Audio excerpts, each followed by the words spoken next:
ገንዘብ ይወዳሉ ክስ። እዛኛው ጎራ ደግሞ ወንድ ልጅ ስሜቱን ካረካ አይፈልግሽም ነቅሶ። ታዲያ እዚህ ጋር እኛ በሪሌሽንሺፖች ውስጥ የምንሰራው ስህተት ምንድነው?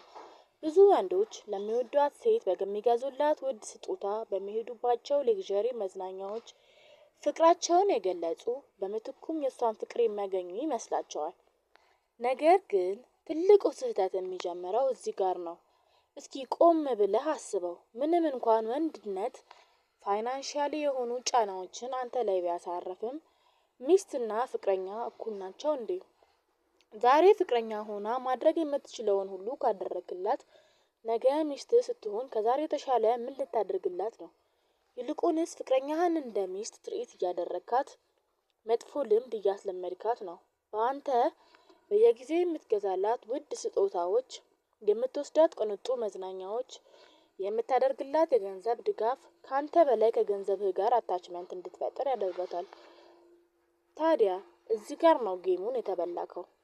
በቃ አንተን ካንተ ከምታገኘው ነገር ለይታ ማየት ይከብዳታል። እናም ያንን ነገር ማድረግ የተሳነክ ወቅት ልማድ ነውና የእውነት ስላንተ ስላለህበት ቦታ ሳይሆን ስላጣችሁ ነገር ስትከፋ መነጫነጭ ስትጀምር ታየዋለህ። እናም ወንድሜ ቀድሞ ነገሩ ሚስትና ፍቅረኛ እኩል አይደሉም። ለሚስት የሚደረገውን ለፍቅረኛህ እያደረግክ አታበላሻት። መቼም ምንም አታደርግላት እያልኩ እንዳልሆነ ይገባሃል። አንቺም እህቴ ፍቅሩን የምታገኙ መስሎሽ ገላሽን አሳልፈሽ ሰጠሽው ምን ይባላል መሰለሽ? ቀድመሽ ከሰጠሽው ትዳሩን እርሺው። ትዳር ኃላፊነት ከመብት ጋር ያለበት ቦታ ነው። ስታስቢው ከትዳር የሚገኘው መብት ያለ ኃላፊነት ከሰጠሽው ምን ሊሆን ኃላፊነት ያለበት ትዳር ውስጥ ይገባል። ፍቅሩን ለማግኘት ይህን እንደመረጥሽ ይገባኛል። ግን እመኚኝ ይህን ባልፈቀድሽ ቁጥር ክብርሽ እየጨመረ ይመጣል። የእውነት የሚወድሽ ከሆነ ላንቺ ያለው ቦታ ይጨምራል፣ ያከብርሻል። ለምን ይመስልሻል ከውሃ የዳይመንድ ውድነት የጨመረው? ጥቅም ቢሆን እኮ ያለ ውሃ መኖር አይቻልም። ትልቁ ልዩነት አለመገኘት ነው። በተቃራኒው ፍቅረኛሽ ስሜቱ አስገድዶት አንቺ ጋር ከመጣም የፈለገውን አላገኘምና ብን ብሎ ይጠፋል። አንቺ ግን በሁለቱም አትጎጂም። አንቺን ብሎ መጥቶ ከነበረ የራስሽን ዋጋ ጨምረሽ ይበልጥ ትወጂዋለሽ። በስሜቱ ከነበረ ላንቺ ከማይሆን ሰው ትገላገያለሽ።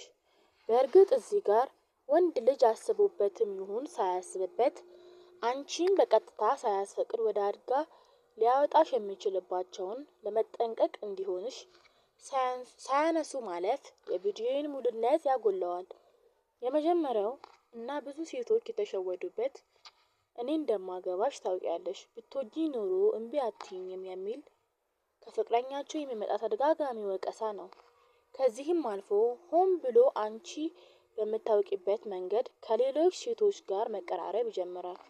ይህን የሚያደርገው አንቺ እኔን እምቢ ስላልኩት ነው ብለሽ እንድታስቢ ነው። አትወጂኝም የሚለው ሆነ ይህኛው መንገድ አንቺን ጸጸት ውስጥ ለመክተት የሚደረግ የስነ ልቦና ጨዋታ ስለሆነ ልትነቂበት ይገባል። ሁለተኛው አስቂኝ ምክንያት ደግሞ ባንጣጣምስ የሚለው ሐሳብ ነው። ስለዚህ ብዙ ልልሽ አልፈልግም፣ ግን ይህን ሐሳብ በዚህ ልቋጨው። አንድ ወቅት ነው አሉ አንድ ፈረንጅ ከውጭ ሀገር ይመጣና ለመጀመሪያ ጊዜ ሽሮ ይቀርብለታል። ያም ፈረንጅ የቀረበለትን ሽሮ ይበላል። ከዛ ጊዜ ጀምሮ የመጀመሪያ ጊዜ ሽሮ የበላበትን ቤት እየሄደ ሽሮ መብላቱን ቀጠለ። ከጊዜ በኋላ ግን የተለያዩ ቦታዎች እየሄደ ሽሮ መብላት ሲጀምር የተለያዩ ጣዕም ያላቸው ሽሮዎችን ስለቀመሰ እና የሽሮ ጣዕሞችን ስላወቀ ይሄኛው ሽሮ ከዚህኛው ይጥማል ማለት ጀመረ። እናም መጀመሪያ ጊዜ ሽሮ የበላበትን ቤት እርግፍ አድርጎ ተወው።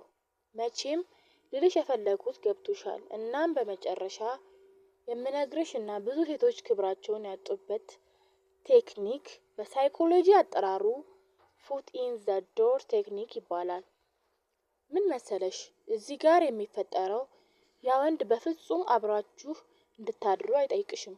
ከዛ ይልቅ ትናንት የሆኑ እምቢ ልትያቸው የማትቻቸውን ነገሮች ይጠይቅሻል። እንዴት መሰለሽ ከዚህ ወንድ ጋር ግንኙነት እንደጀመርሽ በተደጋጋሚ ቤቱ ወይም ሌላ ቦታ ሌላ ምቹ ቦታ እንድትመጪ ያስለምድሻል። ከዛም መሳሳምና መተሻሸትን ቀስ ብሎ ያስለምድሻል። አሁን ወደ ዋናው ጉዳይ ተጠጋ ማለት ነው። በቀጣይ እሱ ሳይጠይቅሽ ምናልባት በአንቺ ጥያቄና ፍላጎት ከሱ ጋር ተኝተሽ ራስሽን ታገኘዋለሽ። እዚህ ጋር ልብ በይ። አንዴም አብረን እንደር አላለሽም። መጀመሪያ ያለሽ ቤት ነይ ነው። ከዛ ነይ ልሳምሽ፣ ከዛ ያለ ነው እዛ የተደረሰው። እውነተኛ ፍቅር በገንዘብ አይገዛም፣ በግፊት አይቆምም፣